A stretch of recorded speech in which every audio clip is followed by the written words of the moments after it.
Good morning, ladies and gentlemen, and welcome again to the Parliamentary Pavilion. My name is Malini Mehra. I'm the Chief Executive of Global Legislators and your host for the Parliamentary Pavilion. So it's day 2 of week 2, and the theme for today is water, food and agriculture. And we're delighted to have a number of experts who are joining us today to examine not just one of those themes, but how 4 themes intersect. So we're here to discuss the issue of food, energy, water and land, the nexus between these and the challenges and opportunities in particular for legislators. Now, the origin of this connection, the food, energy, water, land dimension, dates back to more than 15 years ago. I recall being at a meeting at Davos, the World Economic Forum, in which in 2012, 2010, 2011, we were trying to promote a much more integrated approach to addressing food, energy, water and land. Obviously, anything to do with food, agricultural production involves energy. It requires land. It requires water.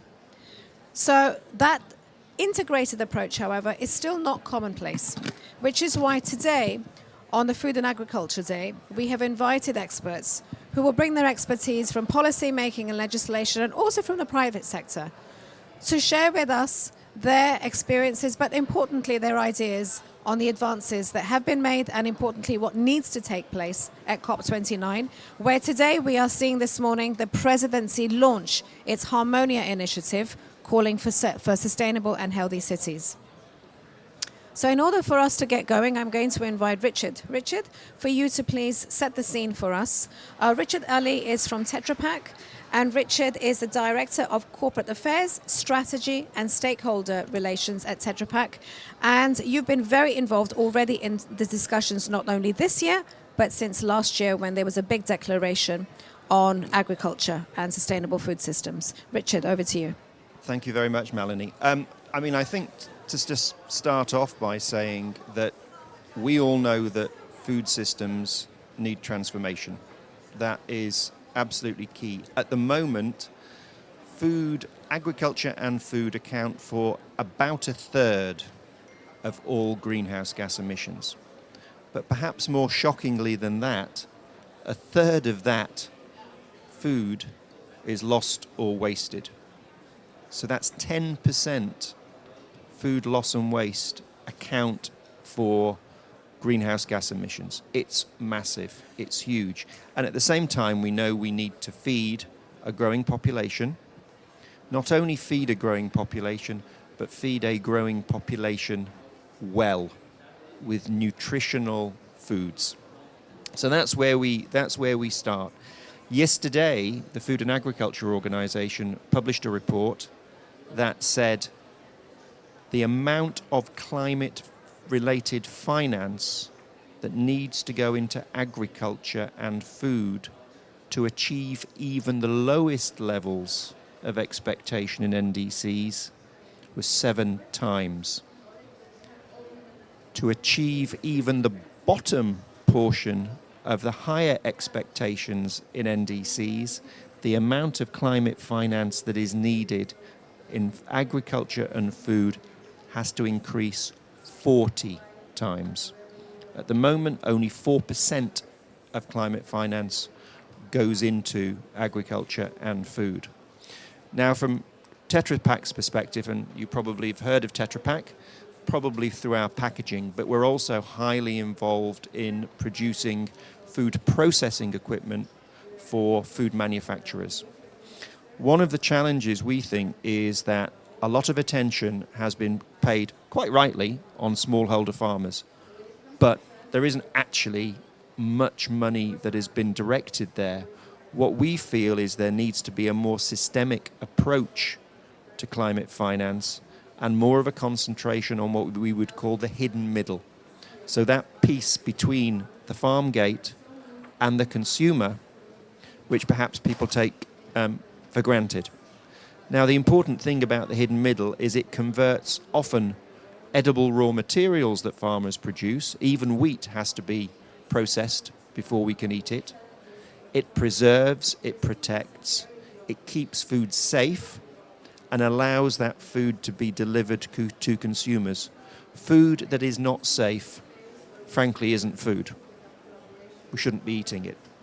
So what we need is to keep food safe and enable that transformation.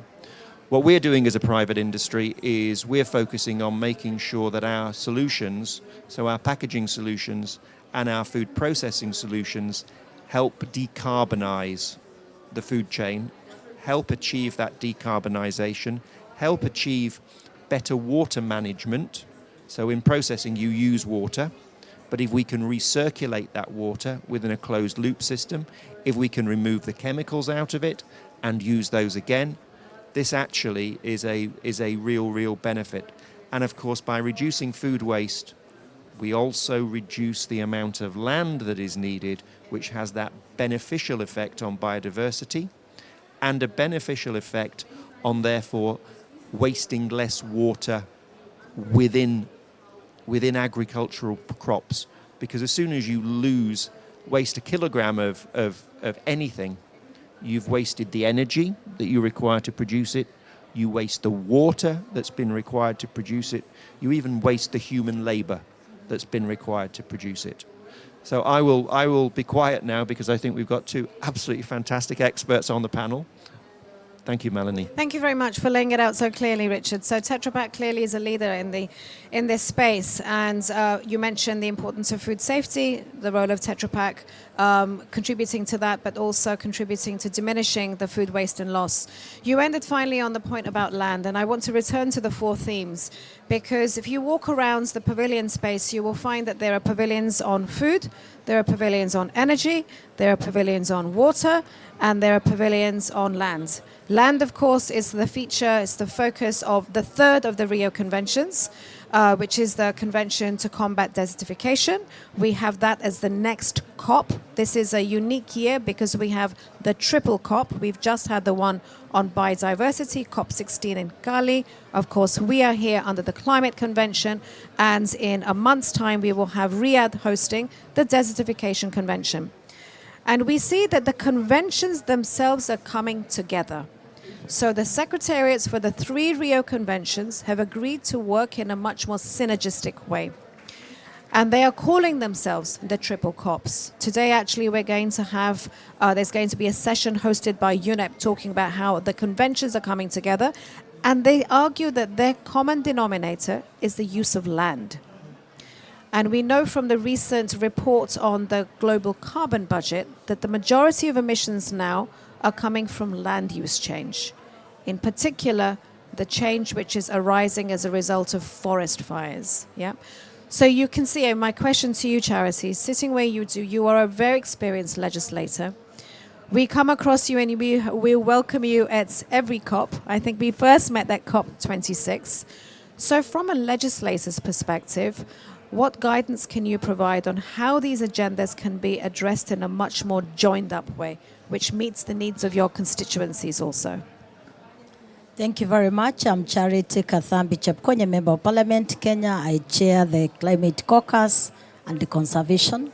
And thank you for this opportunity because you have given us a platform as Members of Parliament also to give out our views in relation with water, land, energy, and the food, which is very priorities as members of Parliament.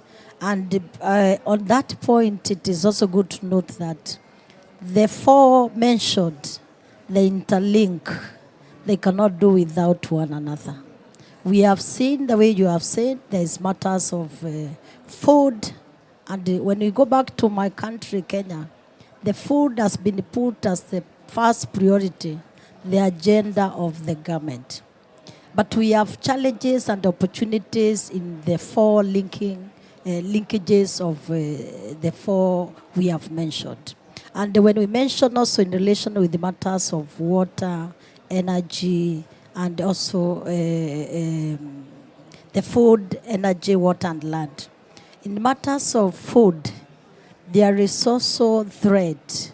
The way you have said, we have seen fires, there's a lot of overgrazing, there's also a lot of, there's also matters of conflicts of lands in different areas. We have also challenges like in Kenya where we have arid and semi-arid areas in the country. And when we are talking about food, we have seen also impact and negative impact when it comes to the matters of livestock also in the country.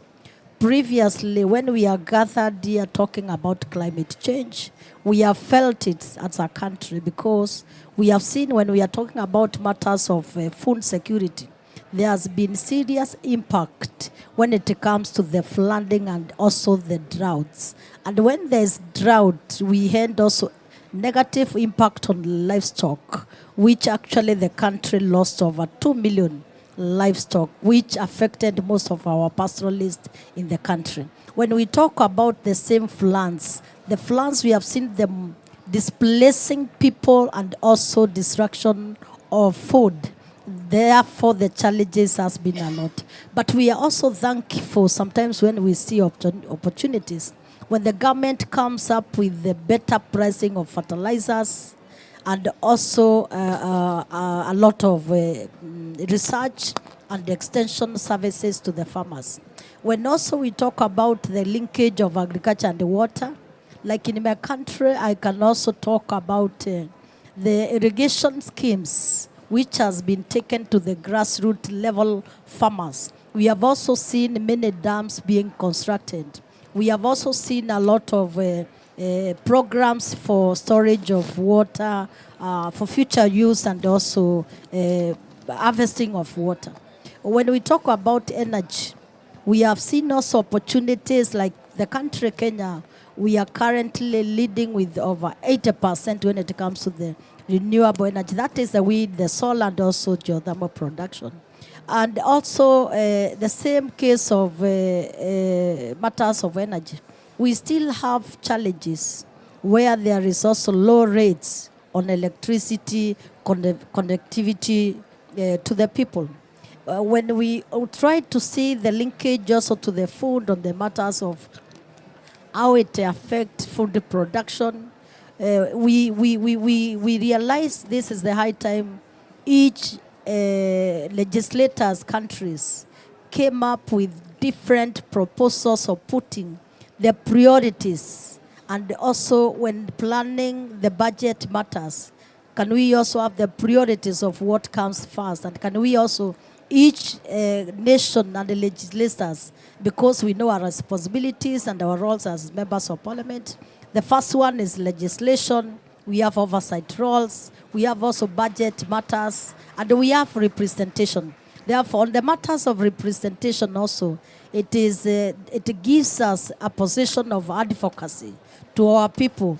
We educate our people on matters of climate change and the impact it has and which actions we can take. Like, for example, in Kenya, because we had also serious fires which have also affected forests, and all of us, though we might not be scientists, we understand also the destruction of forests, also how it has also affected the patterns of rainfall. And when also the patterns of rainfall, which have also caused a lot of confusions. Even we cannot understand, we cannot even have specific times when we are expecting rains. Therefore, a lot of food production has also been affected, and also the increasing populations, and also the competition of urbanization, and also the way you have said, the matters of the land use. Are people changing the agricultural land for industrialization? And if it is happening in different countries, what are we expecting if we are going to change agricultural land for more industrialization? It will have a lot of negative impact. Therefore, for us legislators, we have a serious challenges, because even when we talk about water, like in Africa, in Kenya, the scarcity of water is real. We have also the quality and also the quantity reduction of water supplies. We have also serious pollutions, and sometimes that's why we go beyond even making the regional blocks with the members of parliament, so that we can talk about how do we come up with the legislations which sometimes can be integrated. Like, we might be sharing the Indian Ocean, and also when we are talking about the Indian Ocean, like members of parliament from Kenya having a committee of blue economy, we talk also about marine conservation, because we know most of our farmers also do fishing as for their food sources and also economical value. Therefore, it is. I think it will be very good for all of us, members of parliament, to put the priorities in the budgets and also lobby for budget from our government, and we oversight also the kind of money we budget for the executive. We follow up to make sure that we oversight to confirm that the money has done what it is supposed to do for. And actually, when we are seated here, it is also a waking call that it is good. We also come up with, we see the other opportunities. Like also we can do regional and also international collaborations. And I appreciate Globe and also other partners for putting us here, because this also gives us a platform as members of parliament, so that we can share the challenges and also even the good practices we have in our country. It is also good for me to mention that Kenya was the first country in Africa continent to come up with the climate change related laws. That is the Climate Change 2016 Act. It is also good on this platform for me to know that we have also improved that lately. We aim to do even amendment so that we can do inclusion of the carbon credits and also to come up with clarity on the mechanisms. Therefore, it is also good, I confirm on this platform, with the challenges which you have seen about majority of the local people, that is over 70% who live in rural areas. We have seen a lot of destruction of forests purposely when they are seeking for cooking materials, that is charcoal and also firewood, that is in Africa.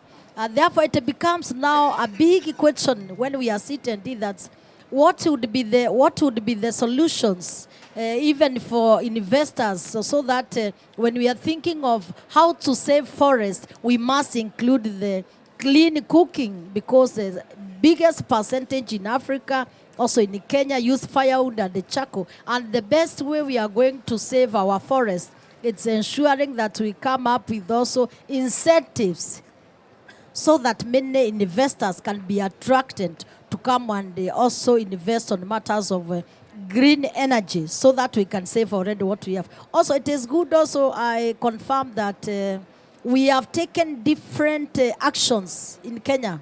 And I think if you follow up, you have seen that Kenya has come up with very serious programs so that we can save and take different actions. In fact, we initiated even the 15 billion trees planting the country. Why? It's because apart from our constitution having proposed 10% green cover in the country, we have now improved that. We are targeting even by 2032 for us to have around 30% of the forest cover. And also, I wish also to appreciate that the technologies which also the government trying to come up through the Ministry of Energy in matters of some cooking new materials to save forest. And therefore, I also want to appreciate that we really appreciate when we see the government coming up also with the ideas of making it cheaper for the farmers to have like affordable fertilizers. But we still have a challenge about the technologies, because we have met so many colleagues, members of parliament from other developed countries, and when it comes to the matters of agriculture and farming, their technologies ahead all of us. Therefore, this is a good platform, but as members of parliament, let us continue also trying to share what we are doing best, and also even seeing what we can do best for making the world better for all of us. Thank you very much. Thank you very much, Honourable Charity.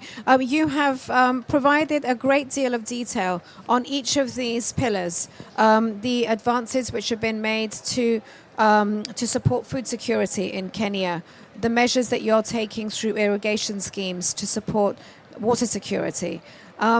On all of these verticals, there are certainly a lot of progress, and you've mentioned the key role that's played by the Framework Climate Change Law, which of course was the first of 4 framework climate change laws now across the continent of Africa. So there is a great deal that's already occurring. You've identified some of the gaps. I'd like for us in the discussion time to get into a little bit more on that. For example, the crucial issue of pricing for water. Yeah. But before we do that, I'd like to turn to our final speaker to illuminate these issues from her perspective in Pakistan, and that is Professor Dr. Sara Safdar, who has a very distinguished record working as a former member of parliament, as a former minister, holding many senior academic honors and titles, very, very active on a variety of sectors, from the rights of women to the rights of minorities, but also the role of public administration, how public administration can rise to the challenge. So, Dr. Safdar, the microphone is yours. Please, over to you for your insights. Thank you, Malini. Thank you for having my fellow panelists also with me on the Agriculture Day.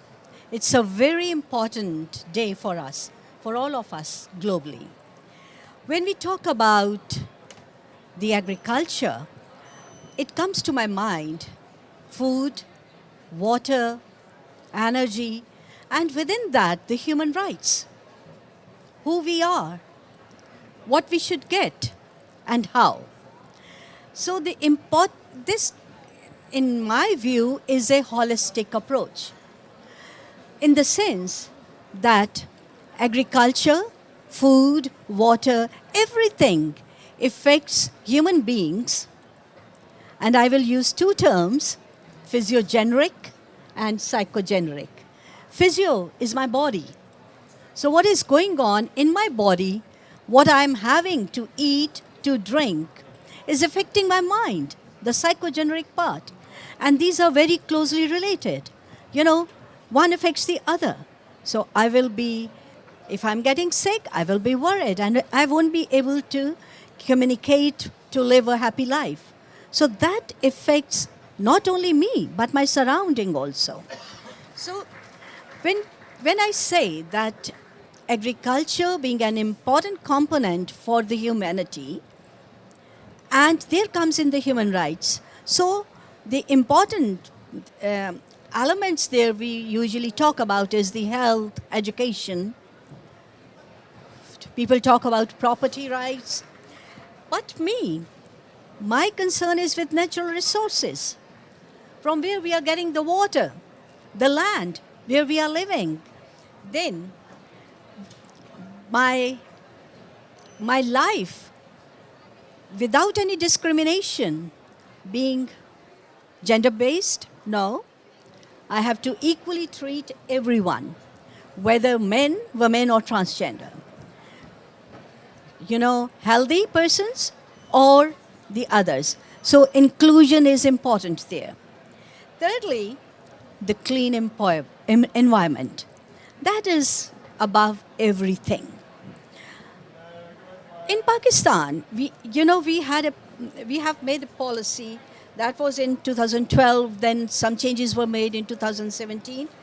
But last year, there were beautiful amendments made. That is the Article 9, and the amendment is 26th Amendment. The green environment and the basic right. And that policy of 22, which was then added up to be the National Adaptation Plan in 2023. You know, at national level, we have the policy, but that policy should not stay at the upper level, or it should not go to the people in a downflow procedure. I'm a social scientist, and I'm also always interested what I have for the people.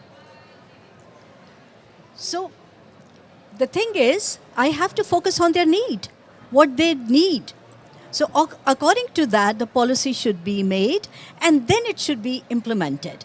And the important thing is the implementation procedures, which there we need to have the public and private sector working together for the implementation of these adaptation plans. And here I see that there are many organizations, faith-based organizations, as well as the NGOs and INGOs, all focusing on the life of the people for the improvement in their life. The thing is, when we are in implementing stage, we have to focus on how the things are planned. The planning is very important. Then how it is, reaching to the people. Of course, there are gaps. Gaps are always there, but we have to focus on those gaps, how to build up the bridge. Pakistan has more than 60% of its population youth. And my fellow colleagues are here. They will agree with me that we need to involve the youth in programs, development, planning, then its implementation. They are our power. They have got energy, and they have to help us to be in the field to change the life of the people. Richard spoke on the processed food, the TRAPAC and all that, and ma'am also beautifully said that how in her country the things are going on. When one of my important area I would like to focus on is the support of my government to the people involved in agriculture. Two governments they have already implemented, the Punjab government and the Balochistan. KP is on the way, as well as the Sindh. But I'm proud of my, active youth who stand with us. We have got the mind, they have got the mind, but they have got the energy also to be in the field. The impact overall on the land is urbanization, migration, and deforestation. We are trying to create awareness among people how important it is the agriculture land to stay agriculture and not to convert it in the, due to urbanization, there is a problem of accommodations. So people are building up the buildings, the apartments, the houses for the people who are coming in. Yes, that is needed, but let it be in a planned way. Secondly, deforestation. In Pakistan, we had beautiful plan of, planting trees. 1 million trees were planted. In our last government and even in this government, we are working on that. We are planting the trees. Trees are important for us, for our health. If we are healthy minds and healthy body, so we will be active to live an active life. And, migration started in my country. The first migration, if you recall, that was in 1947 when Pakistan came in independence. Then, in 1980, when my Afghan brothers and sisters came to Pakistan, after that Red Revolution, we have opened our hearts and minds for them. But we need to stay within our shoes, and we need to work together to keep our land clean, to keep our environment clean, and to help the people to have a healthy life. So this is what the plan is, and we all are working together. It's a triangulated approach of the government with the local and the national and international organizations. Thank you very much. Thank you very much, Dr. Savdar. That's a very helpful overview of some of the policy trends and the practical actions that are taking place to address these themes that we're discussing in Pakistan. I'd now like to open up the discussion. Richard, if you can come in here. So we've heard reference many times to the role of farmers, in particular smallholder farmers. And just another statistic to accompany the one that you had shared, smallholder farmers account for something like a third of all food production in the world. Yeah. But they account for only 1% of the access to finance. So we know that the finance conundrum is very much a real one. It's being discussed here. Tetra Pak is very active on the ground. I just want to mention one industry which is key, which combines all of these issues in terms of biodiversity, animal welfare, the use of land, etc., and that's dairy. Yeah, so if you can speak a little bit about how Tetra Pak is addressing the challenges which are faced by smallholder farmers, many of whom, I think in both countries, are female, how to bring young people into farming, into sustainable or regenerative agriculture, and how you can actually, in very practical ways, address this hidden middle challenge that you're talking about, which is the gap between the farm gate, post-production, and when it reaches the food plate. Yeah, and it would be very helpful for you also to mention what the potential policy and the legislative agenda could be to address that. Thank you. Yeah, so a great example, I think, is Tetra Pak is very big in dairy, both on our processing equipment but also on our packaging. And our packaging, I should say, is aseptic, so it means it can allow milk to be stored without refrigeration, which of course is a major pull-through. I want to talk a little bit about dairy hubs. One of the challenges, especially in emerging markets, that processors have is making sure they have stable supplies of fresh milk that can come through their factories, be processed, be packaged, and eventually end up at the consumer. So what we do is we work with our customers, our processing customers. We have significant expertise in helping smallholder farmers improve their yields. But we work with other organizations, so for example, the Swedish International Development Agency, the United Nations Industrial Development Agency, and in fact we're doing a big project in Kenya at the moment with smallholder farmers.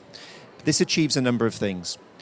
By sharing best practice with smallholder farmers on the ground, this isn't just read this book, this is actually practical advice. We help them to improve their efficiency, how they operate. They improve their yields. That benefits the processor because they have stable supplies. It also means you are moving to safe milk, pasteurized milk, rather than milk which may contain bacteria, etc. And of course, for the farmer, they are raising their yields, which increases their income. By increasing their income, of course, that means they have access to education for their children, they have access to a better lifestyle, and they are able to grow. So you end up with a win for smallholder farmers, a win for the processors, and ultimately a win for consumers because they are having access to safer milk.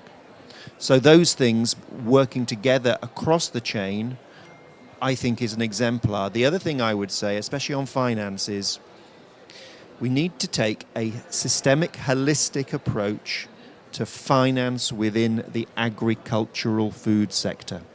So, for example, if development agencies put money into the processors, and especially helping with the smallholder farmers across the chain, that actually leverages the outcomes and the outputs that you're seeking to achieve, rather than just saying, okay, we'll work with smallholder farmers, but if there's no processor, what to do? If there's no farmer, what does the processor do? So by combining those and thinking, what outcome do we want to achieve, rather than just saying, well, let's put money into this because it's a good idea, you actually deliver outcomes, and it is the outcomes which are most important. Indeed. So I'd like, in the interest of time, unfortunately, we won't have too much time for a discussion, but I do want to ask the Honourable Charity to bring things to a close. Again, looking at this from a legislative perspective, you mentioned the review of the act that has already taken place, the Climate Change Act. What further review, scrutiny do you foresee as a result of the discussions here at COP29 on the issue of food security? Richard spoke of the outcomes. Well, the outcomes would be food and energy security, climate resilience. So where do you see some of the gaps and some of the issues that you will, going back, seek to address through legislative engagement? Thank you very much.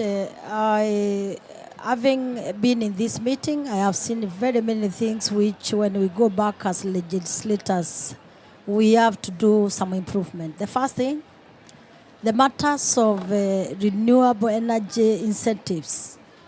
I think we have to come up with better laws, how we can motivate many of the investors to come in the country, because seeing what is happening in my country now, what the government has done for even going to the grassroots farmers and ensuring even they start the small farmers empowerment programs through solarized irrigation schemes. I think that's one of the gaps I've seen.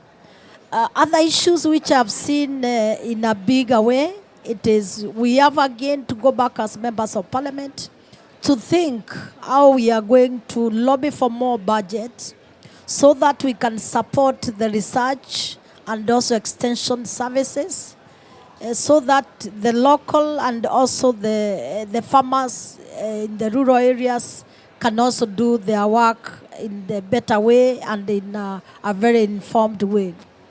I've also seen still it has to be one of the major also issues on the matters of clean cooking. How can we actually attract more investors in our countries and also in our continent so that we can save most of our forests? And therefore, for me, this meeting was very crucial because as members of parliament, being representatives of the people, we carry the big burden. When the floods comes, when there's drought, when our people are misplaced. And remember, when we are talking about climate change, the climate change is not also affecting us equally. It is not equal because the most people affected, when we are talking even about the floods and whatever is happening in a part of the country, the first people affected most are children and the women. Therefore, we have also to think of how we are going to push our institutions to make sure that enforcement of the existing laws take place, like the conservation of the water sources, catchment areas. And we also have to come up with also to improve on the current laws to make sure that there is no more land changes and the uses when like changing the agricultural land to more industrialization, meaning that if we can accept that to continue, then we shall be reducing the food production. Some other good programs also, I think we have to support the government and also to think in a better way. It's what are other incentives which can make our farmers be getting the inputs of agriculture in affordable prices. And also to push the government, like to source for funds and finish all the stone dams which could have been assisting people. Because to be very honest, the water is still a big challenge. And the matters also of water, it is scarce, it is serious matter in Africa, also in my country. And most of you might be not be aware that even a girl can walk for a long distance to search for water. And when even that child has failed to go to attend school, it also becomes another way to discriminate when it comes to the matters of affecting also the education for the poor children. Therefore, we have really benefited a lot. We have also to go and see which other laws can we go and improve so that we can it can also assist us in matters of oversight. And lastly, I wanted just to comment about why we also us as single constituency members of parliament, we have what we call Constituency Development Fund, where we also did our adjustment of the act so that we could have increased the amount of money we always allocate for environment, purely to ensure that we continue doing actions in relation with the climate change. Thank you very much. Thank you very much. And importantly, for mentioning that last point, which is, I think, still quite unique to Kenya's climate change law, framework law, which permits constituencies to establish their own constituency development fund so that you can enable change depending on what the principal needs of your community are. I would like to thank everybody who has contributed to this input. Today, I'm in particular pleased at what you say, Honourable Charity, that this is going to help inform the legislative discussions going back to capitals next week, because that's why we're here. We want all those members of parliament who are here to consider the considerations that are coming out of this for their national framework laws, or for the establishment of new laws, because that's what we're all in the business of, which is making sure that the legislation is there to provide the enabling environment for the key transition measures that we're pushing here at COP29. So ladies and gentlemen, everybody who is here with us in person and all those who are joining us on the live stream, please join me in thanking our panel.